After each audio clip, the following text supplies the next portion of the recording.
Welcome, Internet, to the PixelPlay Podcast, your weekly gaming podcast where we get together to talk about all things, once you know it, video games. This week, we're going to be talking about our studios that we wish we could bring back in relation to Tango Gameworks being brought back by none other than the publisher of PUBG. If you like that, you want more, we post episodes every Wednesday at 12 p.m. Eastern Standard Time, wherever you get your podcasts. Or if you want to see our lovely faces as we do it, you can find us on YouTube or on Spotify, where we post a video podcast every week. I'm joined as always by my co-host Adam at CS Radical and Chris at Gin and Chris. Gentlemen, how are you guys doing this week? What have you guys been up to? What have you guys been playing? I'm going to start with Chris this week. Whoa. Throwing me right off. That's okay. I was prepared. So I actually finished a game this week. I guess I could just give a very brief review on it, but it's because it's Kaylan's favorite game based on pure history, Jeanne d'Arc, or Joan of Arc, if you will, the tactics JRPG from 505 Games from back in the day on PSP. I finished that game. It was actually quite delightful. If I was to give it a score, I might as well start there because we do have our out of 6 score. I would give it a 4. And that is me doing my best to remember it is a PSP game, not a modern console game, because I could give it a much less score if I was obviously doing that. I only had a couple gripes with it for the most part. If you like tactics JRPGs, I don't actually know what the official genre is called for them, but if you like Final Fantasy Tactics, triangle strategy, all of those like tactics, Fire Emblem kind of games, you will like this one. The only thing is, and I think it's just also like a sign of the times, one, the music unfortunately falls very flat compared to most of those games. The soundtrack for Final Fantasy Tactics, which is a PS1 game, is incredible from like beginning to end. That composer is in many Tactics games, pretty much actually after that. He did Tactics Ogre and stuff too. It's not even like the quality of the music, I would say. It is the fact that there's maybe 5 or 6 songs in total in the game that drove me mad. Like when I heard the end credits when I was playing the game earlier today, just before the podcast, I was so happy, not because the game was over, but because I finally heard a new song. Like the credits had a song and I was like, oh, there's one more. They're able to fit into this game. That's great. Because you heard the same music whenever you were on the world map, which is pretty normal, I guess, but still there's one song there. Then there was one song when you were like about to go into a battle and you had to like pick your teammates, like who did you want to be on the board for that one battle, for that one stage. Then there was a music that played when it was your turn for your players to do stuff. And then there was one bit of music for when it was the enemy's turn to do stuff. And then they just had one other version of the enemy music for when it was like a boss. And that is literally it. Like every cutscene, you'd hear the same song over and over and over. Every battle, you're going to hear the same 2 songs. Just you hear yours a little bit, then you hear that one a little bit. And it just got, oh my God. After like 20 hours, I was like ready to just mute the game and never hear it again. The issue is there was cutscenes that would sometimes show up, like anime cutscenes. And obviously that would be voice acted and all that kind of stuff. And I was like, I don't want to have it muted because if that shows up, there's no subtitles or anything. So I'm going to have to unmute. So I suffered through it. I'd turn down the volume and turn it back up. But man, that music was definitely hurting. It's possible it's because a PSP game. Maybe there wasn't enough room for a lot of files or something. So much space. Yeah, but then I keep thinking like, yeah, but PS1 games on one disc could fit like a soundtrack. Like, yeah, but think about how big a PS1 game is versus a UMD disc. True. There's almost so much disc. I could maybe give the music then. I can, if it was just like, listen, we got to pick 6 songs and that's all we can put on here. Fine, I will give it to them. That was the technology at the time. My other gripe I had with the game definitely is not because of the disc size or anything. It's just bad balancing issues. Like there was 8 chapters in the game and each chapter had like 4 or 5 battles. The first 4 would be like a cakewalk and you'd be over leveled so that when the amount of experience you'd get per, like every time you did an action was determined on your level versus the person you went. So if you were level 10 and you defeated somebody who's level 15, you'd get like 200 experience, which would level you up twice because like you're very under-leveled compared to what you just did. But if you were level 20 and you defeat something level 15, you'd get like 6 experience, like a lot less because you're already over-leveled. Like it was kind of built in that way, which is fine. But for like the first 4 battles, you'd be over-leveled for every single one of them. You'd get like 6 experience for everything you did. And then you go to your 5th battle, and then all of a sudden the difficulty spike is way up. You're way under-leveled, and it was kind of just forcing you to have to go and actually battle through the game yourself. Grind out levels and do a whole bunch of that stuff, which I did not like. The difficulty spike was rough, and then like they didn't even having like how many people you could have in your team per time, stuff like that. The beginning of the game, you could only have 5 people in each battle. Then they upped it to 7, which was fine. Then you get to the final boss, which is like 3 battles you have to do in a row without being able to go back and like go to the menu and like do all this kind of stuff. All of a sudden, they give you 9 people in the very final battle. But the thing is, you've only used 7 for most of the game. So really, it's like, here's 2 more people, but they're so under-leveled, they're going to die in like a round or 2, and you just got to be like, okay, cool, whatever. So yeah, like the difficulty spikes were such a pain in the butt. It was like way too easy, then really hard battle, and then all of a sudden you'd be back, and then the next 4 battles would be super easy again, and you're way over leveled. So yeah, just the balancing issues were definitely a little frustrating. But I still got through it. For the most part, the story was decent, even though it's, Joan of Arc with elves and dwarves and animal people called Therions and demons and Sailor Moon powers that everybody gets, and a frog that can talk because he's actually someone else that's been put in the frog's body. Lots of normal, true to history moments, obviously, that Kaylan would appreciate because he's such a history guy. But other than that, like the game is very enjoyable, but just, keep in mind it is a bit of an older game. So maybe that's why these balancing issues were the way they were, just kind of a 2006 or 2007 thing. Another funny part though, is that the characters are voiced, and Adam, I think you'll like this. When I was in the final freaking cutscene, defeated the final boss, I'm watching the ending to the game.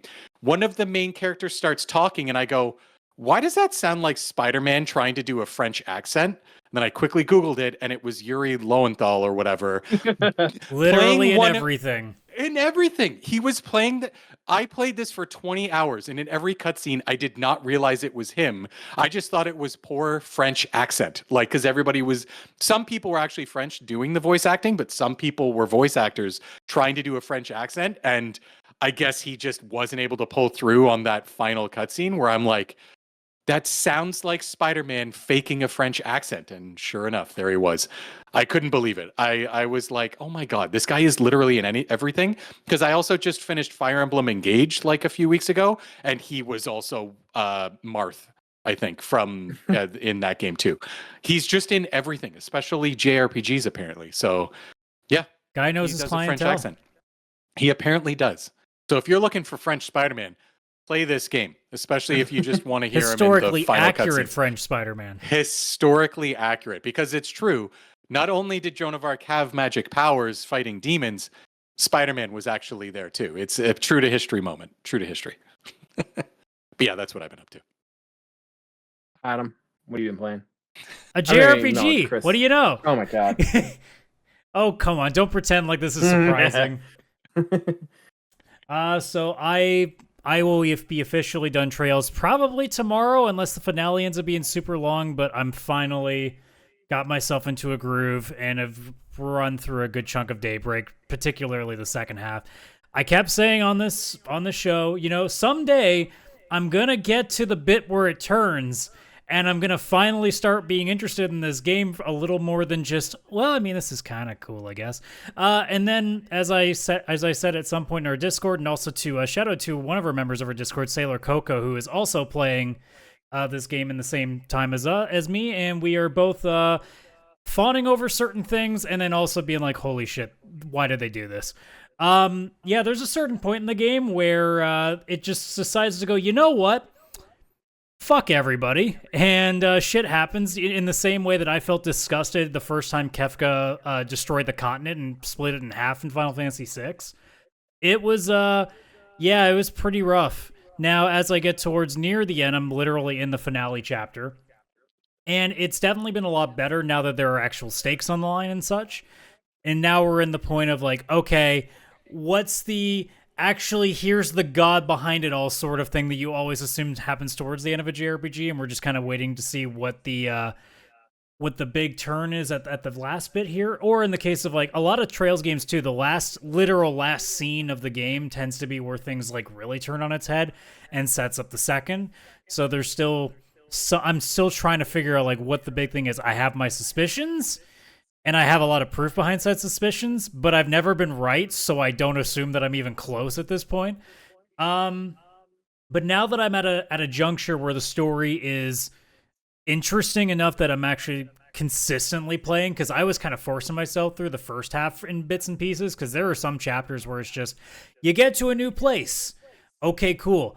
This is interesting. What's going on here? Fuck all, but sounds like something might be happening. Okay, well, I guess we should go investigate that. Oh, look, something is happening. And oh, look, it's the same bad guys. It's like it's Team Rocket, except they kill people. Cool. All right, well, let's try to get them this time. Oh, no, looks like you failed. Here's another person that's died that you just saw for about 5 minutes worth of game time. Cool. Here's your level ups. Time to go do it again. And it's like, all right, cool. Well, maybe at some point it'll happen. And then it finally happened, and I was like, oh, all right, I guess I can actually enjoy a little bit of this. I still have a lot of complaints about this game. This is still, in my opinion, the worst of the series, which is not looking good for future games, especially if they're keeping the combat system they got. Like, again, I've said before, I don't actually mind what they've done with this new system in that it's become a bit of like half hack and slash, half JRPG. The problem is now neither of them do either of them particularly well. The cuts that they look to have made with the traditional turn-based combat to kind of, I guess, maybe create a little more room for whatever they've done with the hack and slash combat has kind of taken away some of the fun of it. Like, my favorite part about the Trails games is stacking abilities to make your character so insanely broken, like having really high evasion characters that cannot be hit, or have a guy who his critical rate is so high that anything you do is going to hurt, and it's going to hurt a lot, and you can just keep repeating these attacks over and over again. Or you just have someone who's really, really good at magic, and anytime something happens, it's going to do double damage, and they can counter with magic, like just insane builds. In this game, I have one insane build because it's the only thing you can do, which is just this character, when they do a special move, hits really, really hard, and they can recharge it really, really well. And there's not enough room, or there's not enough abilities to make anything else. There isn't like an evasion build, there isn't a speed build, you don't really have any other option. You can only have like one broken character, which you're just going to end up making the protagonist anyway, because he's going to be in the party most of the time. So you don't really have nearly as much freedom. So it didn't end up becoming nearly as enjoyable from a gameplay perspective. It really is the story that's carrying it. As we get to the end, I'm probably aiming like a 3.5 to a 4 at best, and that's literally on the story for the most part. The characters have gotten better, but like the gameplay is not remotely as good as Cold Steel and Reverie have been. And to be completely honest, if this is what they're doing from now on, I don't know if a Trails game is going to hit the same way they used to. And this isn't even a nostalgia thing, because I've played all of these in the span of 4 years, really. So it's at a point now that I'm like, okay, now I'm definitely concerned. I was when the game was first announced and I saw how this combat was looking, and now I'm officially at the point of,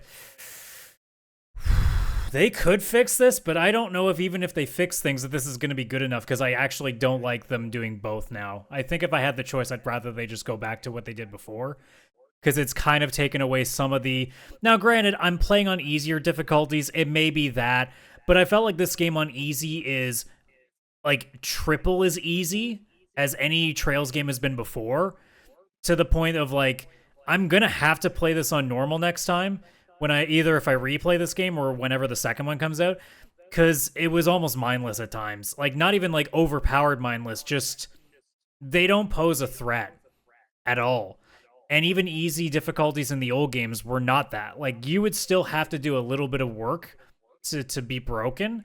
And even when you were broken, like it still took a while to beat bosses. I beat the final boss and he never attacked me.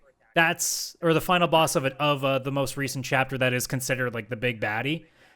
He never attacked me. It just ended in 3 turns because I just did 2 specials and then a follow-up, and that was it. And I looked at this and I'm like, I really should have changed difficulties, but I was just too far in to think about doing otherwise. But it's pretty unacceptable for a game to, its easy difficulty to be literal, like this is story mode on steroids. It's way too much. And I'm definitely going to have to try this again on standard and see where that goes. So, I don't know. Like, I'm not going to sit here and say it's a bad game. I'm definitely not at that point now that the story's picked up. But man, like, this isn't a good direction, Falcom, if this is how you're going to make the rest of the games from now on, because, like, your story is good enough to carry it, but your story isn't good enough to make it a great game anymore, if this is what you're doing. Looks like they're trying to mix, like, a Tales of game style, like the battles almost. It seems like they decided like they wanted to completely rehash everything, because this game is darker than any other Trails game as well, so they definitely have tried to be completely different from its predecessors. And while in story I think that's helped, because now it's made stakes actually feel real, because there's a running joke in a lot of Trails games that, you know, don't worry about what happens to somebody, there's a pretty good chance they're coming back no matter what anyway. Whereas in this game, it's like, shit, I don't think anybody's safe right now. And it's kind of stuck like that way the whole game through. But this time around, like, it's come at the cost of, I was talking with Sailor Coco in our Discord about it, and that I think they cut a lot of corners too. Because the one weird thing about this game that has really thrown me off the entire way through, the voice acting almost feels like it's being, like a wheel's being spun to decide who actually talks. Because there's a lot of scenes where one person is voiced and no one else. And then someone will have a voice for 2 lines. It almost makes it feel like, see, this is important, you should listen to it. But it really isn't, and then they stop talking again. This wasn't a thing in Cold Steel Reverie. If people talked, it was everybody in that cutscene. It was very rare that it was one person talks and no one does. And if it was generally, here's us introducing this character, and just so you hear their voice, you'll see them later on. This happens everywhere in the game, no matter who it is, no matter how long they've been there, and it's very rare that a scene is fully voiced the entire way through. It just feels like there was a part where some corners got cut a little bit, and it makes me worry too, now that I've seen the story, that they're pushing these games out faster in localization, which makes me wonder if it's going to be more like this. Because, again, I know that story can get carried without dialogue. It really adds to it, though, if it's done well, and Trails always seems to have really good dialogue in terms of voice acting.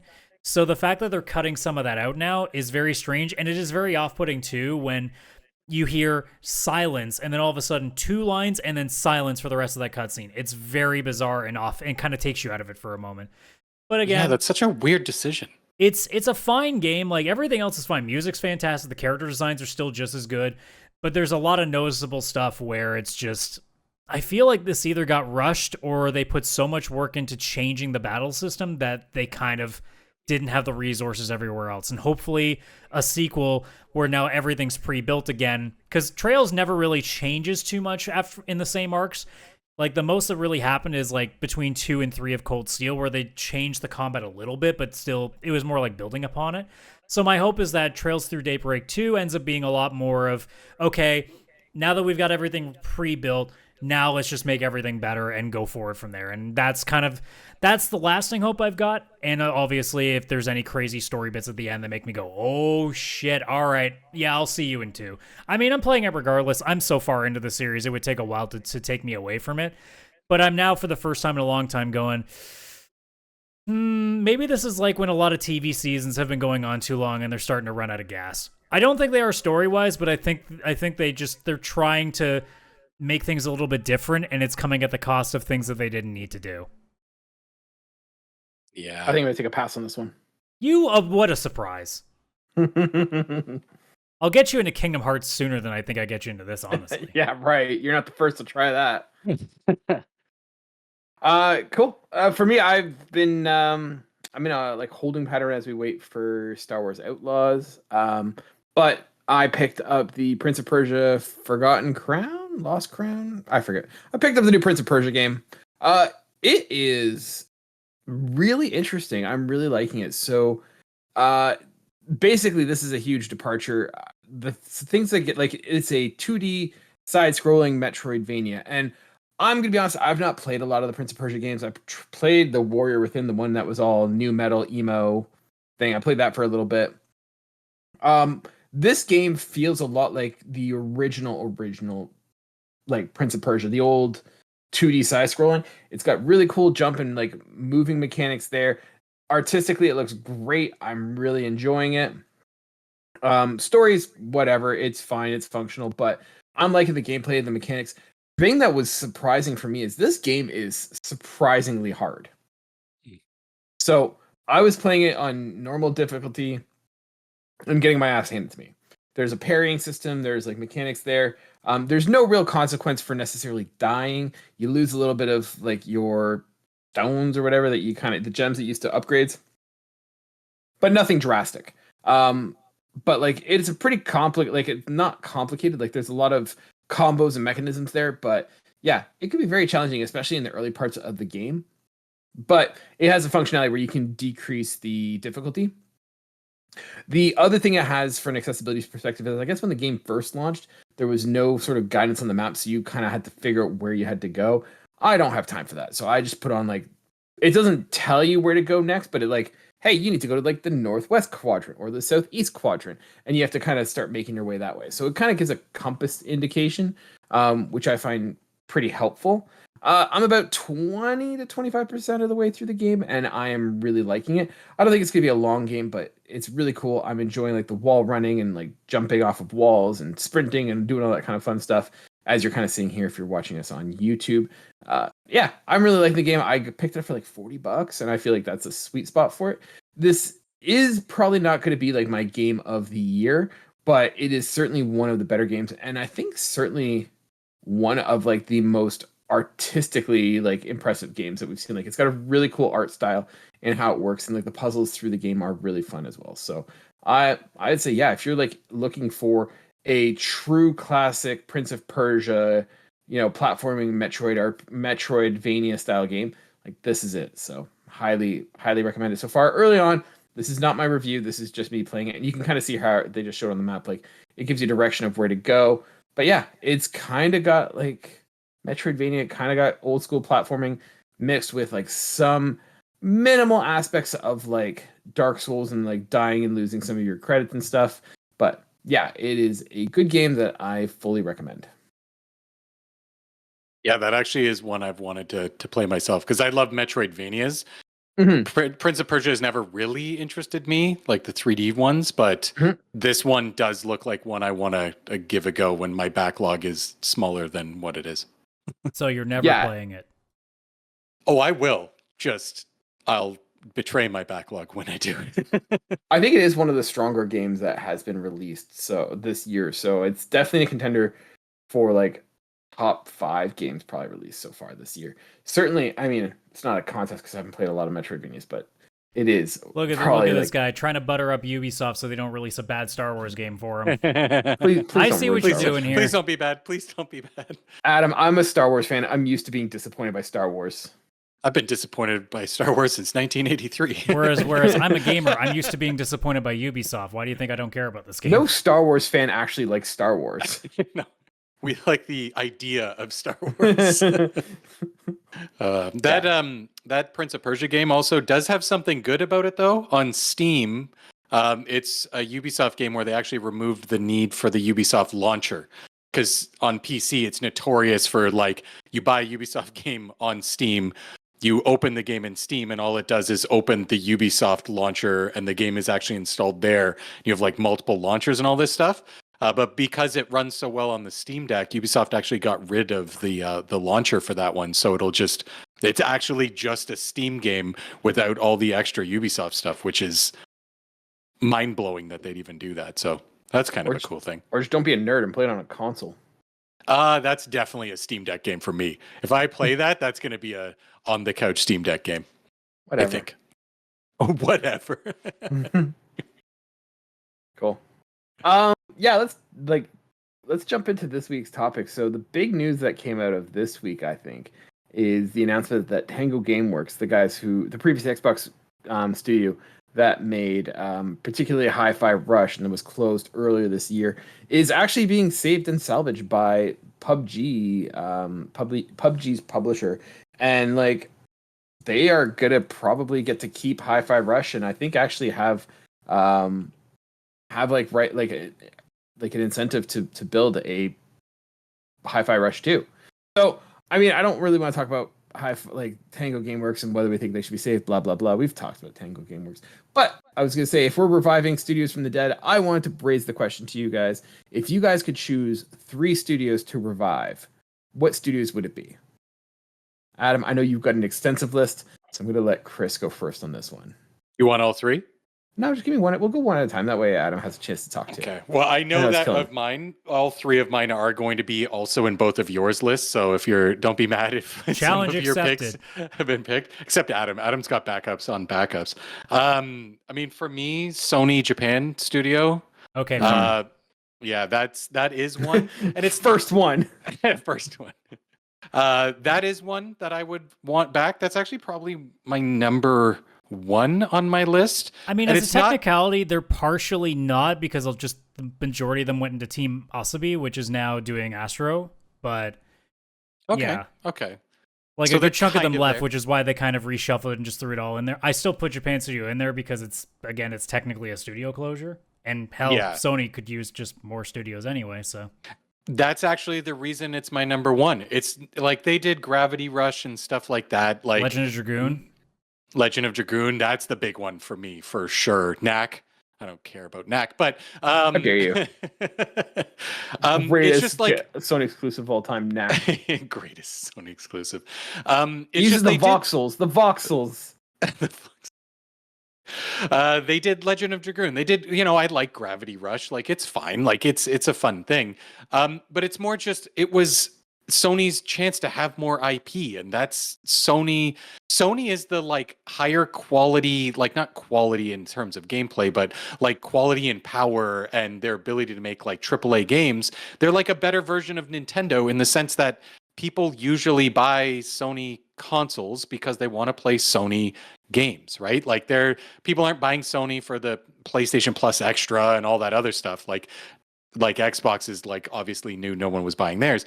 So like it's just the more possible IPs that they can make and the more studios they have making those IPs, the better chance Sony has at being like, the powerhouse that it is, of where it's like if you don't have a PlayStation 5, you're missing out because it's these games being made that you can't really get elsewhere, right? So Gravity Rush, that was like a big thing on Vita and all that kind of stuff, and it was new and it was cool. That's the big part of it too, right? Is that like they also did a bunch of smaller stuff, and it's something that Sony's kind of desperately needing too, where it's a bunch of much cheaper games. Like, again, other ones that they did, Loco Roco, also on PSP and Vita, Patapon, which I just thrown up on screen now for those who don't remember that.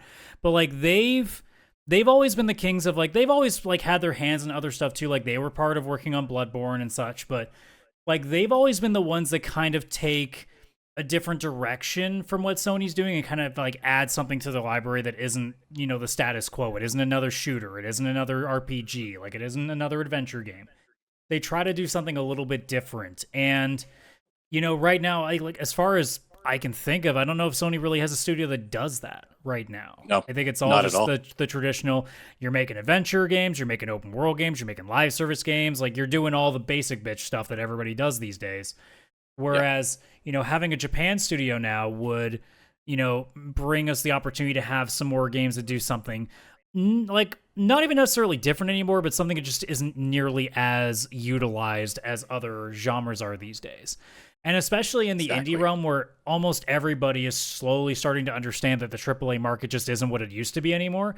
And they're starting to turn more to either single A or straight up indie games, or not single A, a double A if we want to go that route.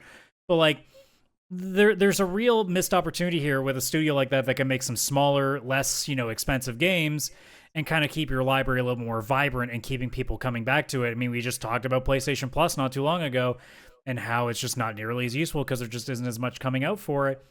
I mean, it's studios like that could have been helping keep that library a little more vibrant and a little more alive, and instead it's one of those cases where it's sitting there doing nothing. It's the same. It was my number one too for that specific reason. Is that it's a sorely missed studio that could have been doing something to keep Sony, who has been basically dead this year in terms of what they've released, and maybe not have been as much, but instead How dare they you, chose Rise to. of the Ronin? I know what I said. But yeah, Adam, you kind of touched exactly on the point that I wrote down here. It's just we have PlayStation's trying to push PlayStation Extra. They could have been having smaller games made by this studio and them be day one releases on PS Plus Extra, like cheaper games, a lot less cheaper to make and all that kind of stuff. And they could be day one on PlayStation Extra. Obviously still for sale. People just want to buy them, but just cheaper indie style games so that you're not just buying indie games from indie studios, but there are indie style games being made directly by Sony that are only available on Sony consoles. Like, again, you can get the Last of Us and all the big AAA games, as well as now they're starting to push out things like Astrobot, and they had Sackboy stuff that's good kind of for the adventure and the kids and stuff. And then boom, here's also Sony's indie, answer to indies, and also a reason to have PlayStation Extra. It's cheaper than Game Pass because you don't get the AAA games, but you get Japan Studios games day one, these cheaper games, right? So that's exactly why I have them as their number one. It's not a specific game. Minus Legend of Dragoon, they could have made a second one of that. That would have been amazing. Well, we saw what happened when they tried to bring it back, and it didn't really run very well. So, true. Okay, I'll give you that. But I still stand by the PS Plus Extra idea. Yeah, that's my number one, I think, on my list. Nice. For me, my number one pick is Pandemic Studios. I feel like that is a studio that I miss so much. They made so many iconic games, and they finished on a high point. So if you're not familiar with Pandemic Studios, they made some games like Destroy All Humans. They made The Saboteur, which was their swan song final game. I was going to say that's their last game. That's a hell of a game to go out on. Right? Yeah. Right? And it was really cool what they did with that game. So kind of that old late 2000s, early 2010s open sandbox destruction game. But they also made the Battlefront games, the ones that we all like, Star Wars Battlefront, Star Wars Battlefront 2. They made Mercenaries. They also made the Full Spectrum Warrior, which I don't think anyone is really clamoring for. But for me, Pandemic is a sad one, and it's sad to see it go because I think they were part of EA just closing stores, in typical EA fashion, closing down games that were really fantastic. Yeah, so here we've got The Saboteur, which was a GTA clone set during World War II Paris, and it starts out all black and white, monochrome. Honestly, and then as you it is one of the most underrated and underappreciated games I think in all of gaming. Oh yeah, 100%. Not even just from that generation. I think one of the most underrated games ever. It is unbelievably good.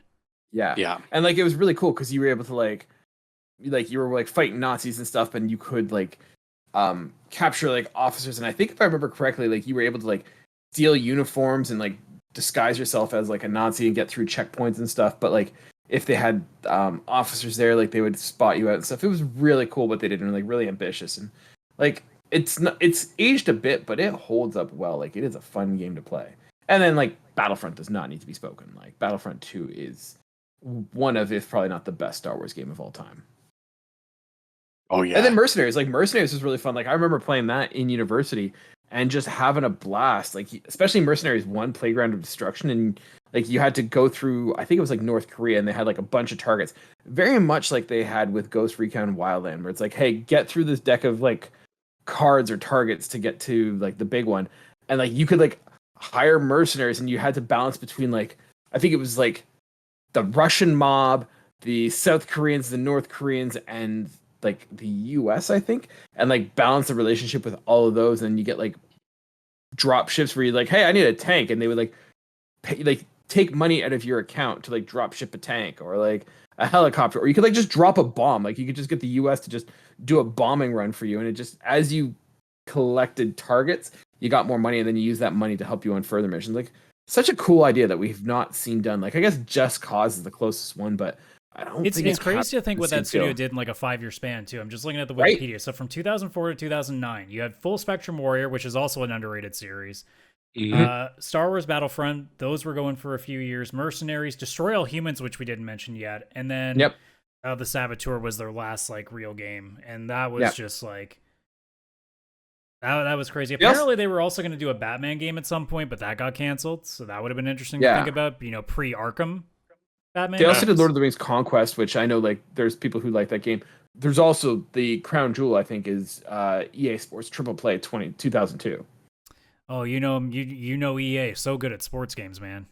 So yeah, for me, it's if I could bring back one, and I want to see either what they make in 2024 or just just remake these games. I want more of them. So Yeah. Pandemic Studios for me, the one I would bring back. That's such a good pick. Like the Saboteur, just thinking of that. I just quickly checked. It is still available on Steam. I guess EA owns the rights now, and it's $14.99. I might wait for the next Have you played sale, it? but I have, but like not Okay. since 2009 or whenever Yeah. it came out. Like that's a long 15 years ago that I haven't played that, and I may pick that up on PC and give that a go soon, because I can only imagine maybe some mods or something to bring it a little bit up to modern, like HD graphics packs or something like that. But yeah, I may grab that. Nice. So thank you for reminding me of that. Got you, buddy. Adam, what's your number one pick of studio you'd want to bring Well, back? that was going to be Japan Studios, so I'll move on Number with 2. something different there. It's like, you know what? I'm going to go for more of like, it's more because I want a specific game to come back, and the studio Sure. was the ones that did it right. So I'll go with 2 of them. I'll go with Lionhead Studios first. And you think, oh, Fable, right? I mean, partly yes, but mostly, if anybody remembers, 2005, I think it was, The Movies, which was a movie studio sim game. No. And you could actually make I your do own remember movies. that. It was fucking amazing for its time. The amount of stuff you could make in that game and just create your own movies. Now, were they good? Different story. But for 2000 fucking early I want to say 2005. I think I'm pretty dead on that. But like, for what that studio did with a concept like that, when it used to be a case of like, I don't know. I don't know how to say it. Like, just you expect a game like that to be similar to like what a SimCity is sort of deal, or like what we see now with like, you know, Planet Zoo or Planet Coaster and stuff like that. But this game went above and beyond that by giving you the opportunity to like actually make. I mean, normally you could just have the studio and it would make its own movies randomly, and you could see like the mess of shit that would come out of it. But you could make your own custom movies, and you could sit there for hours actually editing and creating like the full-on movies of it, regardless of the fact that there's no discernible dialogue that makes any sense with it. Who cares about that stuff? It's just about seeing, okay, here's gonna be a story and a bunch of stunts are gonna happen, and we're just gonna hope that our stuntmen don't die doing it. And it's just one of those really interesting games where it did something that just no other games try to do since, and I wish someone would, because it just was like a whole different time. And it's one of those games that I guess with a lot of sim games, you'd think somebody would have tried, but it's not even. The closest we got was like a game dev tycoon, but even them was like very bare bones of what you could do with it. Mm-hmm. Yeah. Whereas this I feel one like it was would be really just, good with this like one was Gen flat out AI like, now. here, you can make a custom movie. Here's all the list of scenes. Put it together. Edit it how you want it. Put filters over it if you want to, and go for it. And I'm like, holy shit. And that's probably what also led me to go to college for fucking television broadcasting, because that game, I was addicted to that game for a long time.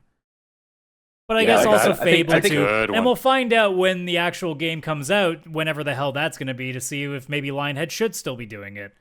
But I mean, Lionhead Pierre also make Molyneux black was and white? always the king of you know, promises he couldn't keep.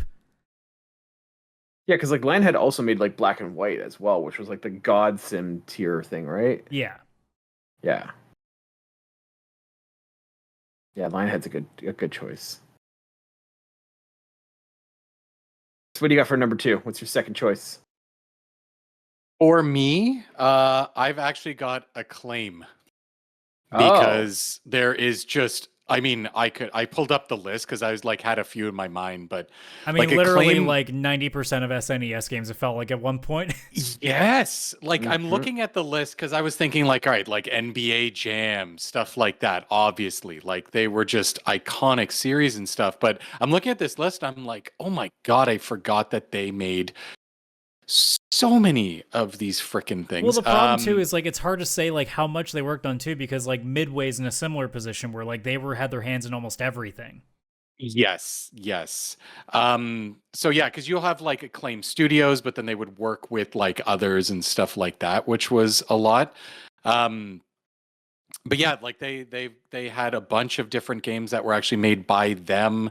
I'm kind of just looking at this here because now I'm looking at the list of canceled games. Oh, apparently they were working. Well, apparently one of their last games they released was Alias, based on the hit TV show Alias. Oh, not the greatest way to go out, huh? Yeah, but they've like NBA Jam was actually like Acclaim Studios. Eventually, you've got, gosh, what else is on here? Some of these aren't them doing the actual development. I guess they would have been just like under their label eventually once they got more and more popular. But you can see even just under their label, you got like BMX, Turok. Turok was huge. Apparently they tried to revive Echo the Dolphin. That's very funny. It's like them and LJN were Burnout. together for like almost on everything back in the day. LGN, yes, exactly. Like they were the original Crazy Taxi people. Apparently, Acclaim Studios. They did produce that. They must have done that with Sega. Published by Sega. Oh, I see. Yeah, there's just so many on here. When I was thinking of it, it was more like, NBA Jam, Turok, stuff like that. And I think that just, I don't know, there's just so much nostalgia attached with them, but like so many series that still exist. Like you can still find a Turok game and stuff like that, but no one's making new ones. But imagine what, like, if they didn't get closed in like 2004 and stuff, and they had that time to breathe and they were brought back and they got to do their own development again. Imagine some of the cool, very video games that they could make today. Because a lot of games today are like AAA. They're more blockbuster movie, big AAA size kind of thing.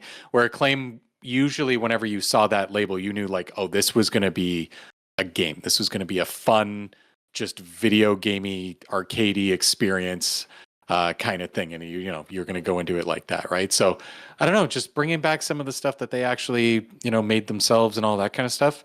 And yeah, it's just something that anytime I even just think of that logo, I'm like, memories. Good memories. Yeah. That got me searching because I think they published at one point like Frog or something like that. And that was a game I play. I have like fever dreams playing as a kid and I didn't remember the name. And then I'm like, oh, holy crap, brings me back. So I remember playing Trog as a kid. I don't even know if it was published by them, but whatever. It's hard to tell, like, yeah, because back I in was those just days, man, like you look at the list, it's it all was over the fucking nebulous. place. Yeah, what's developed, what's published. Yeah, it's not as cut and dry as anything is from like the PS3 era onward, where it's a lot more obvious. Yeah. Yes, it was a swing. It was a swinging party in the 90s. Everyone was getting mixed up with everyone else. Yeah, I think that it's kind of like if you even just look at the history of not Banjo-Kazooie, Crash Bandicoot, like how it was like made by Naughty Dog, but it was actually owned by like Universal Studios or Universal, and it's all over the place because everybody was like, I've got an idea for a game, I need a developer, and I'm going to be the publisher, and it was like all over. Where now it's like, oh, Microsoft publisher owns all these developers, Sony owns all these ones. Like it's a lot more streamlined. Yeah, they basically now. shopped around games back in the old days, being like, we have a really crappy SNES game we want you to make in 4 months. Can you do it? Yeah. Especially when you had all times. the movie tie-in games back in the day, and how, like, for example, like the Aladdin games on Genesis and Super Nintendo aren't even the exact same. No. Yeah. No. And it's funny. You know who else did that? Was Split. Like Ubisoft did that with Splinter Cell too, because they, during the Xbox PS2 period, they did Double Agent, and they did it for 2 different generations. I think they did it for the PS2 and PS3 or something like that. And they're different games. Like they're not even like same games. They were literally different games depending on which one you had. Yeah. Or like the Xbox and PlayStation were different. I don't know. Yeah, even just looking at that Acclaim list when I was looking at it a second ago, I saw like a back in the NES stuff, but there was so many movie tie-in things. I think I saw Back to the Future Part 2 and 3 and stuff, like just games that probably weren't going to be great because they were just movie tie-in, but yeah, all over that stuff. Yeah. For me, my number 2 is the old Westwood studio. Westwood did some really cool stuff. Obviously, claim to fame is the Command & Conquer series, and I feel like Command & Conquer was such a banger. Like, before it got acquired by EA, because you had, like, Command & Conquer, Red Alert, Red Alert 2, Tiberian Sun. Yeah. Like, oh, so good. They even made like Command and Conquer Renegade, which is a weird game, but like if you grew up playing the old like RTS Command and Conquers and then finally being able to go into like a Hand of Nod like barracks, is just like mind blowing. Like I wish they would come back, because like I feel like RTS strategy games haven't really been in vogue for a while, and like the ones that do it are just too deep into it. Like it becomes too much of a sim. I think that's kind of the problem with strategy and RTS games, is that they're too niche because they're so detailed and complicated that most people are just like, that's too much fucking work. I just want to, I want to be God and have fun. Yeah, I'd like, and that's the thing with Command and Conquer. Like Command and Conquer, like was very accessible. Like, hey, you want a submarine? Submarines go underwater. They attack ships. Like that's what they do. Or like, hey, you want to like build a basically like self-destructing nuclear bomb on wheels? Great, we could do that. Want to build like a Tesla coil that like electrocutes people on the battlefield? We could do that. Like it was just so good how that came out. And yeah, I miss Command and Conquer. I at one point I went in, like when I was in high school, university, I at one point hooked up my computer, or like I went into my computer. I'm not saying like did anything impressive, but like I went in to figure out how to change the like Microsoft loading sound to go from like the classic Windows, and I actually had like the Command and Conquer like welcome back Commander kind of thing, like voice from the computer thing. So like felt like I was actually logging into the Command and Conquer BattleNet when I was a kid, and I thought that was the coolest thing when I was like 16. So yeah, bring back Westwood Studio. Nice. Yeah, they that's also a good made pick. Dune 2000, which is also a really cool game, and I'm kind of disappointed that the Dune RTS we got was not in the vein of like a classic Dune. What? A game that was rushed out for a movie didn't end up being what it was supposed to be? Imagine my shock on that. It worked for E.T. It worked. It did. Adam, what's your next game? Last one I'm gonna pull it just because I want the series to come back, but I would love to see Free Radical Design return just for Time Splitters. Oh, Yeah. Time Splitters. They also did a couple other games. They did Second Sight and also Haze, which weren't really as popular, but Time Splitters, my god, man. The fact that never has made a comeback still is insulting to me almost in a way. Now, I know licensing is a weird thing. I know Embracer was supposed to bring it back, but Embracer is almost as full of shit as EA and Ubisoft are, but that's a story for another day. But man, like that company, when they were making Time Splitters, were making some of the most fucking fun first-person shooters. And then, of course, everything had to go into the Call of Duty direction, which meant we can't have any fun anymore. It has to be realistic all the time now. And we're like, cool. I guess we'll just worry about, how cool does this gun look? That's totally a real thing. Whereas Time Splitters was like, hey, do you want a really dumb Jean-Claude Van Damme kind of movie-style first-person shooter game? And I go, yes. Well, we're going to stop making those ever again, and good luck for the next 15 years. And I'm very sad. Very. Good pick, though. That actually is a very good pick. Very good Chris, pick. what about you? Well, my last pick was going to be Lionhead Studios, but Adam took that. So it's good I had one little backup. So the backup that I had is actually DreamWorks Interactive. Oh, yeah. Who did like Medal of Honor, like all of it before, obviously EA kind of got their hand in there. And I don't even I know the studio got closed and the people kind of got just moved into DICE eventually. But yeah, they had like the original Medal of Honor games. They had there was a Lord of the Rings one, Lord of the Rings Battle for Middle Earth. I loved those games back in the day, and I thought they were like such a great, how would I put it? Like the Medal of Honor games didn't feel just like, oh, this is a Call of Duty game at first. It was like, this is like what a cinematic retelling of a story would be like. And I'm pretty sure that Steven Spielberg, because it was DreamWorks, I think he actually backed it. It was and his. Stuff. Yeah, it was the Medal his. of Honor. Yeah, and it had that like cinematic flair. Obviously, it was before technology would be where it is now, but imagine if that studio was still around just doing what it wanted instead of just like, I don't know, I'm assuming Battlefield content for like Battlefield 2042, if people are kind of now doing that, I guess. But yeah, just like that, Steven Spielberg backed, like just here is like a Medal of Honor cinematic telling of like war, not just like Call of Duty, bro. Let's go do Call of Duty things like even Battlefield became, right? So yeah, I mean, I miss the DreamWorks Interactive. Yeah, It's agreed. because you got DreamWorks and making me think of movies. How cool, Chris, would a Toy Story RPG be? That would be cool. Like almost That would be cool. Whether it's a turn-based RPG or something akin to like what Mario and Rabbids is, like an actual like Toy Story game where like you have different people with different powers, like having Rex or Mr. Potato Head. He can take damage, but you can revive him like just by putting him back together, so he can't actually be taken out of battle as long as you can get back to him. There'd be some cool concepts with that. I just had that suddenly drop into my head and be like, wow, that's a fucking neat idea. That is a neat idea. Call Disney, Pixar, man. Just call them. Give Bob Iger a quick call. See if he's. Hey, if he likes Bobby, the it's idea. me, Kaylan from Bobby. All right, PixelPlay well, Podcast. I am leaving the show because I'm about to go make $1 million fucking on this idea. Fuck you all. Ask for more than that. Come on, man. Well, no, that's just the first idea. I You're haven't like, even pitched the $1 billion idea yet. I would like 10% in stock ownership as well as on the board of directors. Thank you. So my $1 billion idea, Plus Bob. pass. So, Jeanne d'Arc, the video game, but the movie. Kaylan and the kids will love it. We don't need another historical accurate movie. We need more fun things. You're right. Poor Kaylan. My whole intro Kingdom must Hearts, the have killed Netflix series. him. Ooh. Hey, don't. It's that- 97 and a half seasons. I would only be concerned if Borderlands hasn't pushed the video game to movie adaptation back by 10 years. No, at least Randy Pitchford likes it, apparently. And his mom. Two Which steps makes forward two with people that like it.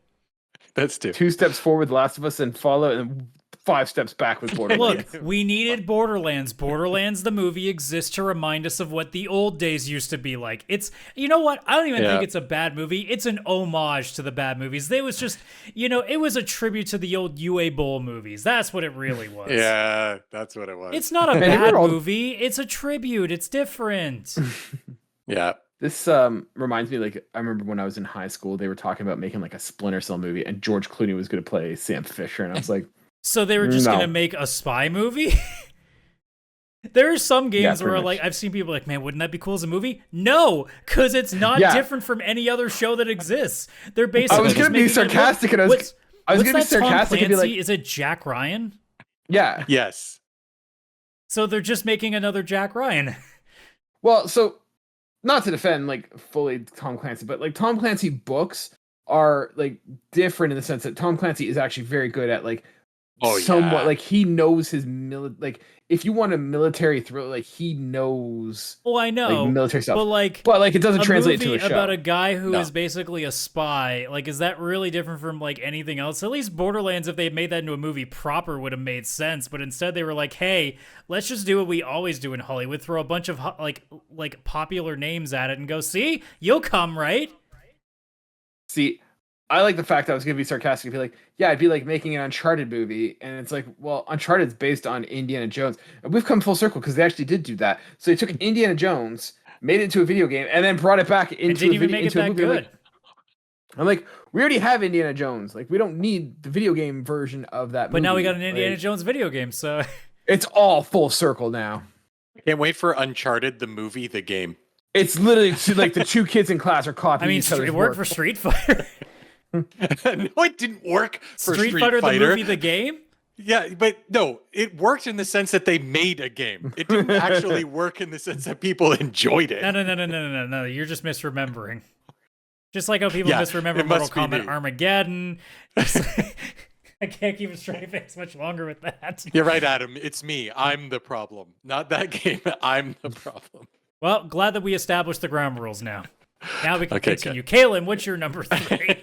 My number 3, and I'm not saying this is like the one I want the most, but I would not be disappointed if it came back, was Neversoft. So Neversoft, obviously known for like the Tony Hawk series. Like, yeah, the Tony Hawk series are good and stuff. And I feel like they would do very well right now. In like, we're kind of getting into the like what's old is new kind of deal. Pop punk is now vintage kind of thing that I feel like it would really pop up if you had like that game come out. But they also made like some other great games. Like they made like the 2000 Spider-Man game, which is like, let's be honest, like chef's kiss, delicious. Oh, No yeah. Spider-Man 2, but it's not bad. I mean, think back to like the 2000s. It was good at the time for what it was. Oh yeah. And then they also did like Guitar Hero, which I miss Guitar Hero. Like, I don't want to go full down the rabbit hole of Guitar Hero, I don't but like, think I do, but that's also because I'm not 18 and I don't hang out with friends all the time that it would make as much sense now. Like, I miss the days of Rock Band, but I also don't, because it's kind of like a give and take. yeah, I could do Guitar Hero. Rock Band would be tough, but Guitar Hero you can kind of solo it.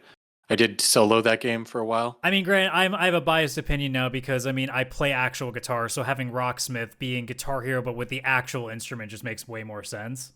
Have you tried Rocksmith? How is that? I've put like 400 hours into it. It's amazing. Oh yeah, is it like, how does it hook up to your computer? So there's a Or to your special console, actually, I got or the cable right here. It's a USB cable, but with the other half being the guitar plug. Where did you get that? It comes with the game. Comes with the game. Okay. Or you have What to if buy if you buy it was on gonna say- Steam, you have to order that cable from Ubisoft directly, I was going to which say, is yeah, what you I have to did. order the cable if you don't have it from, because I got it with the PlayStation originally, so I still have the old cable.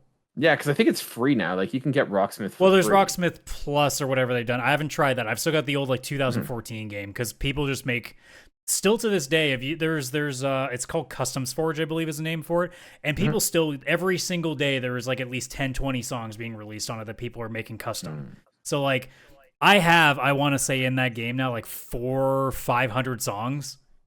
Did you find it actually helps you learn like the instrument, or is it just teaching you how to play it? Like, It's mimic hard the to say song? because I've been playing since I was 13, so Okay. I was already coming in pretty well skilled. Like I'm not going to get too much better, but I've heard people say that it is definitely a good thing for beginners too, because the way that it works is that when you start a song, it's always on the easiest possible thing, and you don't play every note. And as you play a bar better and better, it starts making it harder and harder till you get to the point where it's all the notes.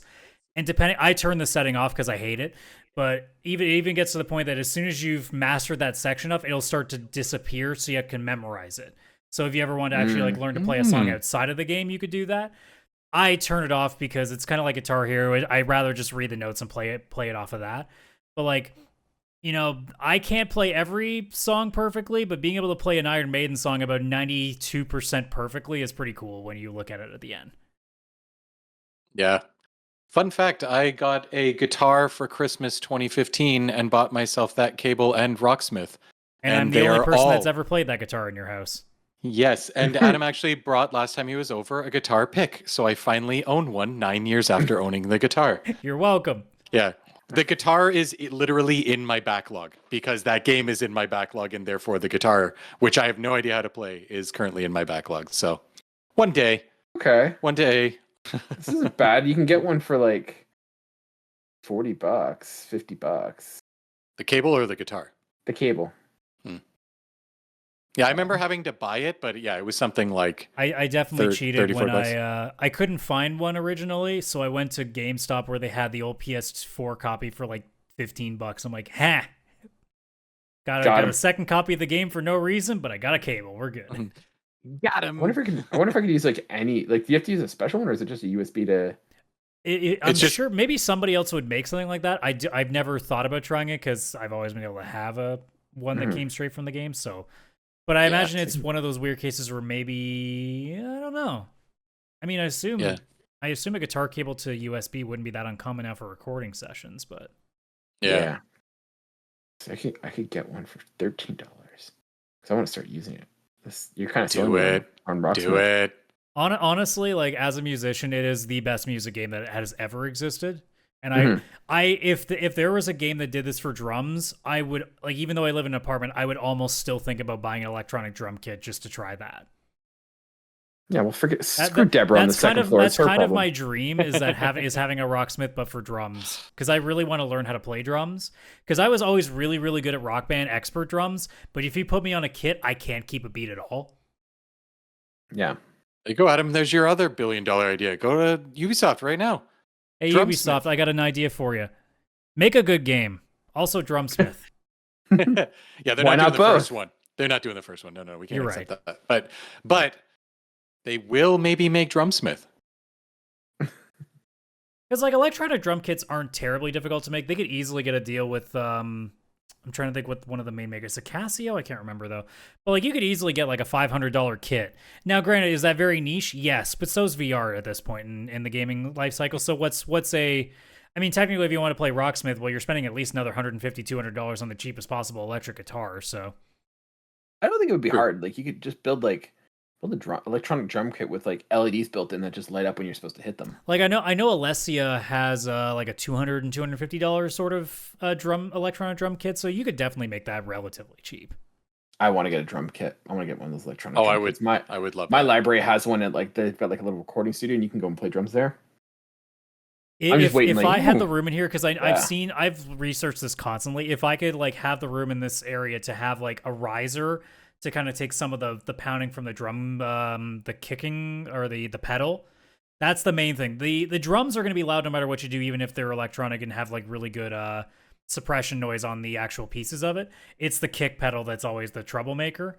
But like I don't have enough room. You guys have seen this room enough times now on camera. There's not a lot of room to put a fucking square pad to put a whole electronic drum kit on here. This room gets hot enough. I can't add more shit into it. That is true. That is true. Well, I mean, there's I'd 3 guitars. I'd also probably have to put some soundproofing on the wall to try to mitigate a little bit of it. And that's also money.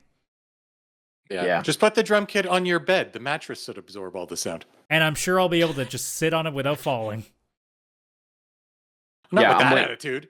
I'm waiting for my kid to get old enough so I can be like, hey, tell my wife, like, he wants to get drums. We should get a drum kit for him. And then I'm just going to play. Yeah, every once in a while, I'll go into my closet where I have like my old Rock Band material stuff, and I'll keep looking at that drums being like, I wish I could play you right now because I want to. Yeah. But I don't drum quietly. I don't think anyone does. No. Well, not with the music I play. You're not drumming a metal song quietly. I can play We Will Rock You on the drums. Nice. I can play nothing on the drums. Chris, there's no drumming in We Will Rock You. It's just stomp, clap. That's true. There you go. There you go. I get the Can joke. you at least play Seven Nation Army? I think I could pull that one off. I don't know if I could. I mean, Adam, just what's the your verse. last studio you want to revive? Well, I already said because I included Japan, so I'll just quickly like shuffle off the last 3 that I had. Yeah, and Neversoft was also on my list. The other 2 were Midway Games, which I mentioned earlier, similar to Acclaim, and then Volition, which are the Saints Row guys. Yes. Yeah. Rip. Yeah. Also, Red Faction, which is also a game that I sorely miss. Yeah. Oh. A lot of these are on Steam, but it's not the same. It's just like buying old dead games.